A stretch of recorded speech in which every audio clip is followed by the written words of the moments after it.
नमस्कार, knocking-news.com में आपका स्वागत है। मैं हूं गिरिजेश वशिष्ठ। खुशियां मनाने के लिए तैयार रहिए। हमारे देश में तरक्की की रफ्तार बढ़ने वाली है।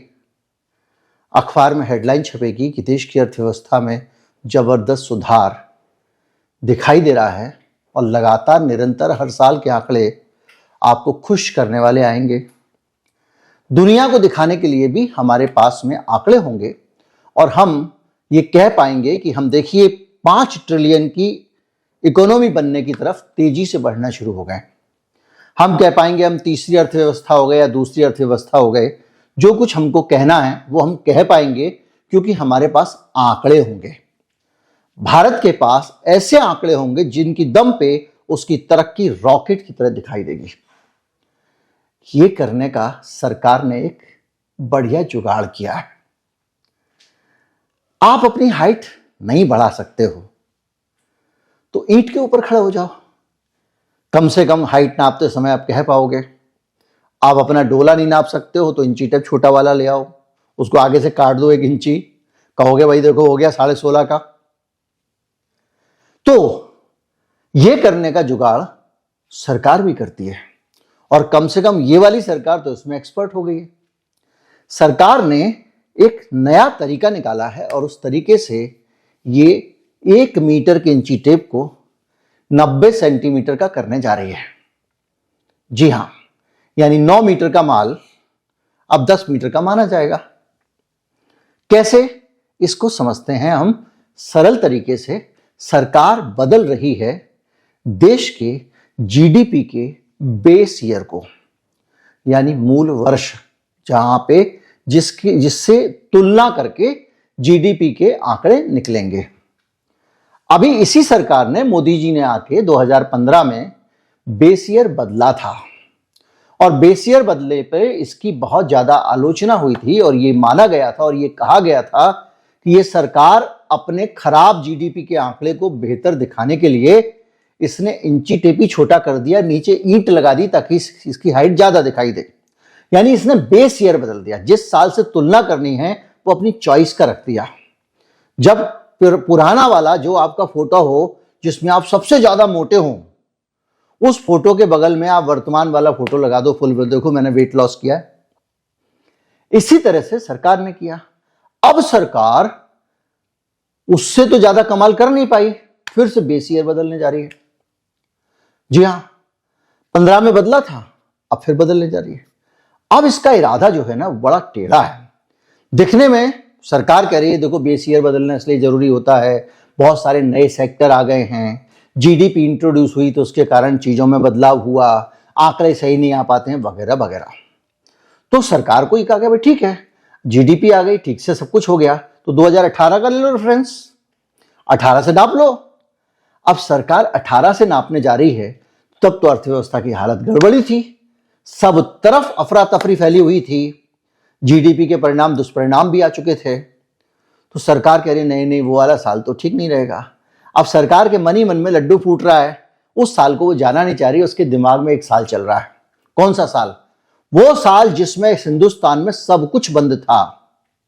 फैक्ट्रियां बंद थी, कारखाने बंद थे, कारोबार बंद थे। सड़क पे बाहर निकलने पे ये आईटी सेल वाले वीडियो डाल डाल के लोगों को डराते थे कि बाहर पीटा जा रहा है, ये हो रहा है। कहीं एक पुलिस वाले ने किसी को पीट दिया, वीडियो पूरे में घुमाया जाता था। थाली लोटा पीट रहे थे आप। जी हां, आप सही समझ रहे हैं। 19-20 के आंकड़े कोविड वाले।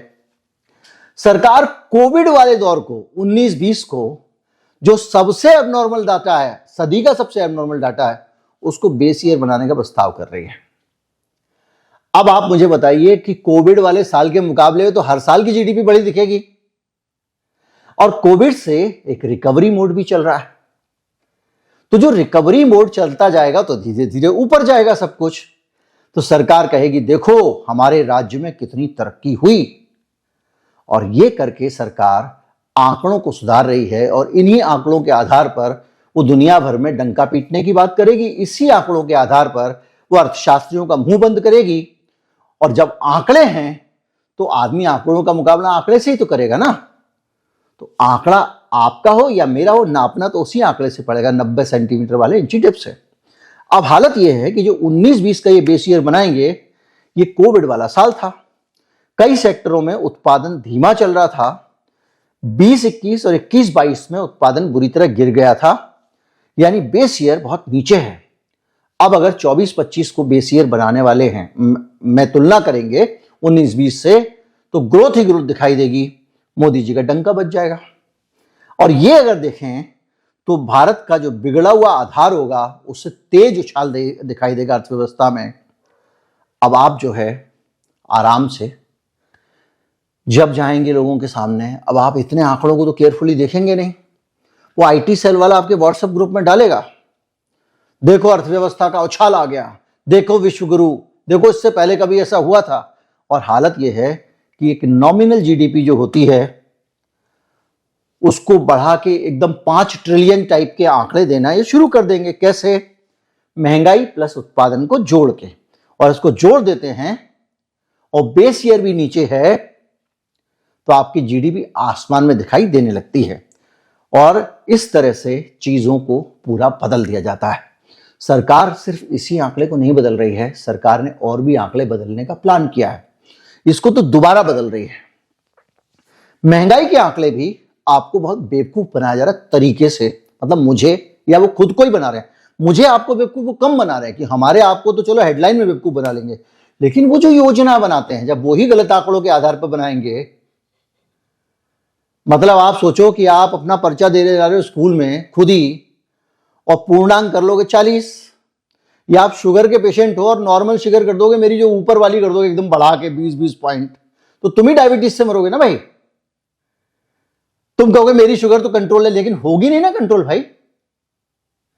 बीपी है अगर तुम्हारा नॉर्मल 120 होता है और नॉर्मल तुम लिख लोगे 180 है जी, नीचे वाला जो बीपी होता है वो भी मेरा 130 है, नॉर्मल माना जाएगा उससे, तो क्या तुम मरोगे नहीं? तो ये खुद सरकार को नीतियां बनानी इसको, लेकिन इनको मतलब है सिर्फ और सिर्फ प्रचार से, हर वक्त ये चुनाव के मोड में रहते हैं। तो जो लोगों की महंगाई होती है वो दो तरह से नापी जाती है, एक होता है कंज्यूमर प्राइस इंडेक्स यानी उपभोक्ता मूल्य सूचकांक, जिसके बारे में पढ़ा होगा, और दूसरा होता है होलसेल प्राइस इंडेक्स। इन दोनों की पैमाइश में भी आंकड़ों से खेल करना शुरू कर दिया है। ये जो मैं आपको बता रहा हूं ये ताजा खबर बता रहा हूं आपको। हालत यह है कि 11-12 का बेस ईयर था अभी तक, किस चीज का? महंगाई का, कंज्यूमर प्राइस इंडेक्स का, उपभोक्ता मूल्य सूचकांक का। अब उसको बदल के ये 2015 या 18 को बेस ईयर बनाने पे चल रहे हैं। अब बताइए आप 2015-18 को क्यों बना रहे हैं? यहां पे कोविड वाला क्यों नहीं ले रहे हो? क्योंकि ये महंगाई के आंकड़ा है। यहां पे अगर कोविड वाला दौर लोगे तो बड़ा जंप दिखाई देगा, बेहोश हो जाओगे। हो ये रहा है कि इसकी जो तुलना की जाती है उसके आंकड़ों में भी खेल है। खेल जीडीपी के आंकड़ों में भी है, क्योंकि बहुत सारे सेक्टर को आगे कर दिया जाएगा। जैसे मैंने बताया कि भाई आईटी सेक्टर आगे आ गया, उसको आगे कर देंगे, सबको कर देंगे जिनमें ग्रोथ अच्छी है, और जिनमें ग्रोथ अच्छी नहीं उनका वेटेज कम कर देंगे उन सेक्टर का। तो आपको अच्छे से जीडीपी की ग्रोथ दिखने लगेगी। नापना तो उनको ही है और महंगाई जोड़ के नापना है। अब आप आ जाइए इधर महंगाई पे। तो महंगाई में एक बास्केट ऑफ गुड्स होती है, मतलब सरकार जब आंकड़े निकालती है कितनी महंगाई बढ़ी, सीपीआई निकालती है, तो उसका तरीका बड़ा सिंपल है। आपके घर में जैसे राशन आता है तो आप लिखते रहते हो 2 सर्फ एक्सेल या कोई भी ब्रांड, या 4 बर्तन धोने वाले साबुन, है ना, ये क्रीम, ये लिपस्टिक, इतनी चीनी, इतनी दाल, ये होता है ना। तो सरकार ने ना ऐसे ही एक पूरी लिस्ट बनाई हुई है जिसको कहते हैं बास्केट ऑफ प्रोडक्ट, और वो लिस्ट गांव वालों की अलग जरूरतें होती है, उनकी अलग बनी हुई है, शहर वालों की अलग बनी हुई है, ऐसे उन्होंने अलग अलग बास्केट बनाई हुई है। अब इस बास्केट की कीमत देखते हैं, ये 22 चीजें हैं, इनकी कीमत कितने % बढ़ी है, और इसके आधार पर ये तुलना होती है। लेकिन इसमें भी एक बदमाशी है। एक साबुन कितने ग्राम का होता है बता दीजिए आप? कोई कहेगा 200 ग्राम का, कोई कहेगा 150 ग्राम का, कोई कहेगा 125 ग्राम का। सरकार ने 2 साबुन लिखे हुए हैं। वो साबुन पहले 200 ग्राम का होता था, अब 180 ग्राम का आने लग गया है, तब भी 2 ही साबुन है। 150 ग्राम का आने लगेगा, तब भी 2 ही साबुन है, भले 2 की जगह 3 खरीद रहा है आम आदमी। लेकिन उनकी बास्केट में चूंकि श्रंकफ्लेशन हो गया, सामान का वजन कम हो गया तो उनके बास्केट के आंकड़े में महंगाई नहीं बढ़ी। और ये सरकार का जो खेल है, इस खेल में बदलाव ये आया है कि पहले मैंने अभी पिछले दिनों वीडियो बना के आपको बताया था कि एक जमाने में सरकार इस तरफ कदम उठा रही थी कि वस्तुओं के स्टैंडर्ड वेट होने चाहिए। जैसे दूध आधा लीटर ही होना चाहिए, चीनी 1 किलो के पैकेट में ही आनी चाहिए। इस तरह से बहुत सारी चीजों का तय कर दिया था उन्होंने। चाय की पत्ती 250 ग्राम, 100 ग्राम, आधा किलो, 1 किलो, और स्टैंडर्ड हो गया था। अब सरकार इसको हटा रही है। क्यों हटा रही है ये आप समझ रहे होंगे। अभी इसी में स्टैगफ्लेशन महंगाई के आंकड़ों में शामिल नहीं होता है। चीजों का मात्रा कम होती जाती है और दाम अगर वही रहता है तो महंगाई के आंकड़ों में शामिल नहीं होता है, क्योंकि इस बास्केट ऑफ प्रोडक्ट में वो 2 ही माचिस हैं। हम बचपन से देखते आ रहे थे कि माचिस की, मैं बार बार उदाहरण देता हूं, 50 तीलियां आती हैं माचिस में। एक दिन मैंने देखा उसमें 34 तीलियां लिखी हुई हैं और वो कह रहा था साहब जब भी महंगाई बढ़ती है इसमें 2-3 कम हो जाती हैं। अब वो बास्केट में तो लिखा है 4 माचिस। तो इस तरह से ये बार बार बास्केट ऑफ गुड्स को बदल देते हैं और उसके साथ में खेल करते हैं। और पुराने सामान, कम बजट जो है, वजन होता है, उसको वो नहीं बताते हैं। कुल मिला के इससे महंगाई दर कम दिखती है। ये सरकार का फ्रॉड एक तरह से देखा जाए। अगर मान लीजिए 2012 का सीपीआई 10% है और 2024 में इन्होंने टोकरी बदल दी तो महंगाई उतनी तेज नहीं दिखेगी जितनी पुरानी टोकरी के हिसाब से दिखने वाली थी। यानी पहले तो स्टैगफ्लेशन भी चल रहा है और अब टोकरी भी बदल दी जा रही है। तो इसको कहते हैं हेडलाइन इन्फ्लेशन नीचे आ गया। अखबार में खबर छपेगी महंगाई की दर नीचे आ गई। बेरोजगारी का खेल भी इसी तरह से होता है। 17-18 से पहले भारत में हर 5 साल में एक सर्वे होता था, एम्प्लॉयमेंट अनएम्प्लॉयमेंट सर्वे। उस सर्वे से यह पता चलता था कि भारत में लोगों को रोजगार कितना का मिला और कितने का गया। अब सरकार ने कहा कि ये 5 साल वाला सर्वे हटा के हम और 3 महीने में कर देते हैं और 3 महीने के सर्वे का नाम कर दिया पीरियडिकल लेबर फोर्स सर्वे। ये 17-18 के बाद इन्होंने किया है। इसको करने के साथ ही इन्होंने एक खेल कर दिया। खेल ये कर दिया कि भाई पहले तो 5 साल वाला सर्वे था, अब 3 वाला सर्वे है। पहले का मेथड ये था, अब मेथड ये है, तो इसलिए दोनों चीजें अलग हो गई हैं जी, इसलिए तुलना नहीं हो सकती। तो अब कांग्रेस के टाइम में बेरोजगारी के आंकड़ों से आप हमारे टाइम की तुलना ही नहीं कर सकते हो। बात खत्म हो गई, बेरोजगारी दूर। अब सीएमआई वगैरह के आंकड़े आते हैं, वो लोग प्राइवेट लोग हैं, लगे हुए हैं, लेकिन उनको सरकार तो अहमियत देती नहीं है। बहरहाल डेफिनेशन बदल जाती है और करंट वीक स्टेटस का इस्तेमाल ज्यादा होने लगा है। हर हफ्ते के आंकड़े निकालते हैं और अगर किसी ने एक हफ्ते में 1 घंटा भी काम किया है, जाहिर बात है बेरोजगार है, रोजगार है उसके पास और उसको एम्प्लॉयड मान लिया जाता है। नौकरी लंबे समय तक रहेगी तभी तो नौकरी है भैया।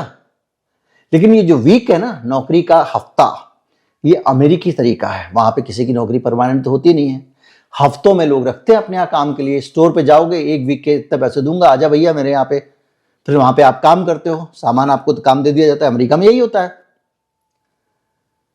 तो उसको वहां वो 1 हफ्ते का, हमारे यहाँ तो भैया महीने के आधार पर सैलरी मिलनी चाहिए और वैसे भी सैलरी बहुत कम मिलती है। तो आंकड़े, उसको 1 महीने नौकरी करके भी किसी को निकाल दिया तो उसको रोजगार नहीं माना जाएगा। लेकिन ये हफ्ते वाला मामला है, ये सब गड़बड़ है। इसका साथ साथ अंडर एम्प्लॉयमेंट तो छिपेगा ही छिपेगा। क्वालिटी ऑफ जॉब जो है उसका भी आंकड़ा खत्म हो गया है। सर्वे का डिजाइन बदल दिया है। जो शहरी नमूने थे वो ज्यादा रख दिए हैं, यानी 50 आदमियों से बात करेंगे शहर के तो 5 आदमी से बात करेंगे गांव के। गांव में बेरोजगारी ज्यादा होती है क्योंकि शहर में रोजगार ज्यादा है, गांव के लोग भी रोजगार करने शहर में आते हैं बहुत सारे। तो जब शहर का वेटेज ज्यादा होगा तो आंकड़े अच्छे दिखाई देंगे। और पिछले साल के साथ में जो तुलना होती थी उसको खत्म कर दिया क्योंकि मेथड बदल दिया। ये जो चीज है खिलाड़ी वाली है। अभी हफ्ते हफ्ते का सर्वे करके 3 महीने का डाटा निकालते हैं और 3 महीने के डाटे में जरा सा सुधार हो ये चिल्लाना शुरू कर देते हैं, देखा बेरोजगारी दूर हो गई। हालांकि वो भी दूर नहीं हो पा रही है। आगे चलें तो ये ठीक वैसे ही है जैसे जीडीपी का मैंने आपको बेस ईयर बताया। सुधार दिखाना आसान है और ये तीनों चीजों में एक कॉमन पैटर्न दिखाई दे रहा है। जीडीपी हो, सीपीआई हो या बेरोजगारी, आधार बदल जाता है तो 10-15 साल की पुरानी तुलनाएं बेकार हो जाती हैं। यानी पिछले सालों से तुलना नहीं कर सकते क्योंकि बेस ही बदल गया। इसी तरह से नए वाले सिस्टम में सुधार दिखाना आसान हो जाता है और कुल मिला के यह खेल सरकार का परमानेंट खेल बन गया है। अब जब जीडीपी के आंकड़े आएंगे और तुलना होगी कोविड वाले सालों से तो सब तरफ हरा हरा दिखाई देगा सावन के अंधों को। लेकिन इससे अगर दुर्गति होगी तो देश की होगी, क्योंकि सरकार की जो नीतियां होंगी उन नीतियों में जितने पैसे उसको जनता के कल्याण के लिए, रोजगार बनाने के लिए, आर्थिक प्रगति के लिए खर्च करने चाहिए वो नहीं करेंगे। उम्मीद करता हूं कि ये एक धूर्तता है जो सरकार कर रही है और आप इसको समझ गए होंगे। नमस्कार, जय हिंद।